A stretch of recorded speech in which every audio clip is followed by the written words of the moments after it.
toh kita harus belajar pada kampung adat di Baduy, di Cipta Gelar, di Sinar Resmi, tanpa bantuan PPL, tanpa kepala dinas pertanian, punya varietas padi sendiri, unggul, kemudian lumbungnya penuh, bahkan cadangannya 100 tahun ke depan mereka masih punya padi yang utuh. Dan yang paling menarik hari ini adalah di Baduy tidak ada kepala dinas kesehatan, tapi tidak ada COVID.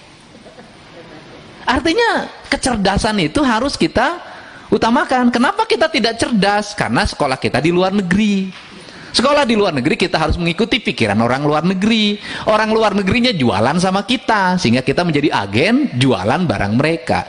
Paradigma inilah yang harus dibangun, termasuk barangkali saya tegaskan di sini, yang berdosa sama petani itu kita. Dululah kita yang merubah pertanian organik menjadi pertanian pestisida. Ibu kok yang punya dosa dulu, ya Bu ya. Kementerian Pertanian hari ini tidak punya alat yang sehebat zaman dulu. Setelah itu kewenangan PPL-nya di bawah Bupati Wali Kota, diperintah oleh menteri, beda partainya, bupatinya kagak nurut, beda lagi, rusak lagi. Kan inilah bedanya. Jadi kalau bandingin zaman Pak Harto sekarang beda emang.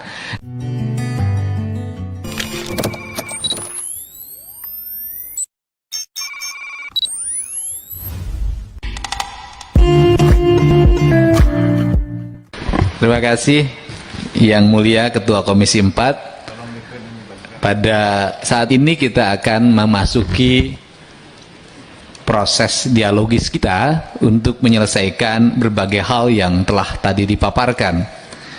Dengan titik sentral utama adalah, pertama, pupuk.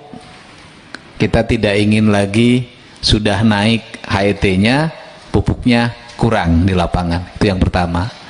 Yang kedua, beras stoknya harus aman, dan Pak Kementan sebagai panglima perang pembela petani, jangan jatuhin lagi harga beras yang sudah murah sekarang, menurut saya sangat murah, dengan perilaku oknum yang mengatasnama BUMN melakukan impor beras yang dengan harga dibanderol Rp9.000 di pasar Cipinang. Dan kemarin Pak Dirjen Tanaman Pangannya sudah menyampaikan, sudah disampaikan ke Bareskrim, sudah sampai di mana Bareskrimnya, siapa pelakunya, jangan sampai hanya laporan tidak ada tindak lanjut. Saya paham Pak Menteri ada cara pandang yang berbeda antara cara berpikir produktif dengan cara berpikir dagang. Kalau Pak Menteri cara berpikirnya produksi, yang dilindungi petani dengan produksinya, walaupun misalnya kualitas produksi tanaman pangan kita belum sesuai dengan apa yang diinginkan, yang diharapkan. Tetapi kita juga tahu di mitra sebelah kita senangnya adalah beli di sana 9.000, jual di sini 9.500. Untungnya lebih cepat. Kalau petani bisa dapat untung itu harus 4 bulan, berkeringat, berpanas-panasan, berlumur dengan tanah. Kalau mereka dapat untung bisa di balik meja. Saya selalu membagi 2 kualifikasi. Di Indonesia ini ada 3 kualifikasi. Pertama, ada kualifikasi pengusaha, dia bahagia dengan produksi, dia bermodal dan menambah jumlah karyawan, walaupun rugi dia tetap memproduksi. Itu pengusaha. Yang kedua, pedagang, dia hanya menghitung berapa beli, berapa jual. Yang ketiga, calo. Nah, kalau calo, ya ikut, nggak modal dapat untung. Nah, ini yang ingin ditekankan oleh kita, jangan sampai ada 2 lembaga, 2 kamar, perilakunya berbeda. Nah, itu yang disalahin nanti Menteri Pertanian lagi. Kemudian yang berikutnya adalah fokus anggaran. Refocusing ini kita ingin harapkan, fokus anggaran sekarang itu adalah mendorong pada apa yang menjadi kebutuhan publik. Saya kemarin tegaskan kepada Dirjen, misalnya di pengadaan, kalau kira-kira pengadaan tidak efektif, ngangkut sapi dari satu provinsi ke provinsi lain, kenapa tidak dibuat dengan pola bantuan keuangan seperti yang dilakukan dengan pola UPO? Ternyata di lapangan, sapi yang pengadaan Kementan dengan sapi yang UPO diadakan oleh masyarakat jauh lebih gede. Yang diadakan oleh masyarakat lebih simpel, membuat ekonomi berputar. Kenapa? Belinya di pasar desa, bandar lokalnya kebagian untung. Jadi semua ekonomi yang kita harapkan ini tidak hanya dikelola oleh para pengusaha tertentu. Nah, kita harapkan di refocusing ini kita tidak akan mengurangi alokasi di kementerian, tetapi alokasi yang bersifat aspirasi masyarakat, mohon itu digeser, tidak dalam bentuk pengadaan, tetapi dalam bentuk pengadaan oleh masyarakat lewat bantuan keuangan. Tinggal geser-geser di tingkat dirjen atau di internal dirjennya. Yang berikutnya adalah pengadaan alat mesin. Di tempat saya beberapa alat mesin tidak bisa digunakan karena tidak cocok dengan tanahnya, dengan kelenturannya, dengan ketinggian sawahnya gitu. Akhirnya nganggur di rumah. Nah, ke depan menurut saya bisa saja kalau alat mesin yang tidak efektif itu digeser saja, masih di bidang infrastruktur, digeser ke infrastruktur pertanian. Ada irigasi yang harus segera dibenahi, ada jalan menuju areal harus dibenahi, ada saung-saung atau saung-saung di sawah tempat pertemuan rakyat harus dipenuhi, ada leit-leit yang Pak Menteri selalu menyampaikan, tempat penyimpanan padi yang sekarang mulai langka di setiap desa, tiap RW yang harus dibangun. Biarkan mereka secara otonom membangun sendiri. Saya tadi di belakang menyampaikan, toh kita harus belajar pada kampung adat di Baduy, di Cipta Gelar, di Sinar Resmi, tanpa bantuan PPL, tanpa kepala dinas pertanian, punya varietas padi sendiri, unggul, kemudian lumbungnya penuh, bahkan cadangannya 100 tahun ke depan mereka masih punya padi yang utuh. Dan yang paling menarik hari ini adalah di Baduy tidak ada kepala dinas kesehatan, tapi tidak ada COVID. Artinya kecerdasan itu harus kita utamakan. Kenapa kita tidak cerdas? Karena sekolah kita di luar negeri. Sekolah di luar negeri kita harus mengikuti pikiran orang luar negeri. Orang luar negerinya jualan sama kita, sehingga kita menjadi agen jualan barang mereka. Paradigma inilah yang harus dibangun, termasuk barangkali saya tegaskan di sini, yang berdosa sama petani itu kita. Dululah kita yang merubah pertanian organik menjadi pertanian pestisida. Ibu kok yang punya dosa dulu, ya Bu ya.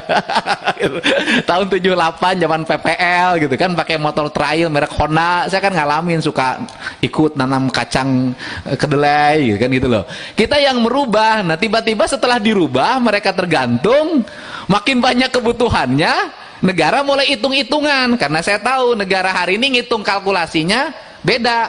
Mendingan kalau Pak Menteri punya latar belakang pertanian. Kan kebanyakan yang suka ngitung uang tuh nggak punya latar belakang pertanian. Bapaknya bukan petani, bapaknya orang perbankan. Ya dia pendekatannya pendekatan perbankan, tidak lewat pendekatan pertanian. Akhirnya tidak pernah mengerti, salah tafsir, salah kebijakan. Kalau bicara subsidi 33 triliun dianggap kurang optimal untuk petani, saya katakan nalangin duit bank yang dikempang oleh konglomerat berapa jumlahnya?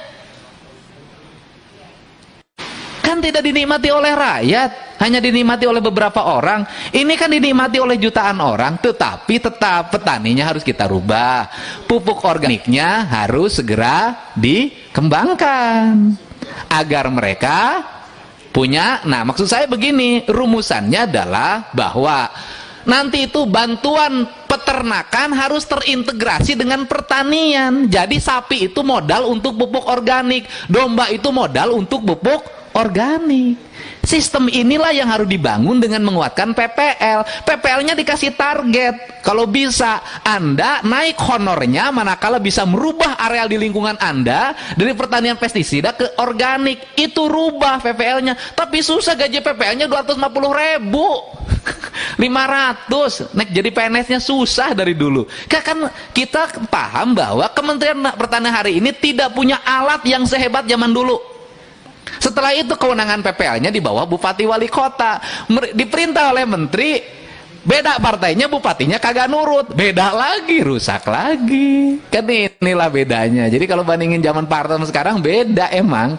Nah, ini yang menjadi fokus kita. Ini harapan Pak Slamet, harapan yang lain. Tadi infrastruktur pertanian yang kecil-kecil naik dengan menggeser hal-hal yang tidak penting. Bantuan untuk sapi, domba naik dengan menggeser hal yang pengadaan. Tidak akan mengganggu kewenangan yang dimiliki oleh pertanian. Jadi kita ingin ini berjalan dengan baik. harapannya ke situ. Secara teknis kan tidak mungkin dibicarakan dalam forum terbuka begini karena ngitungnya udah angka.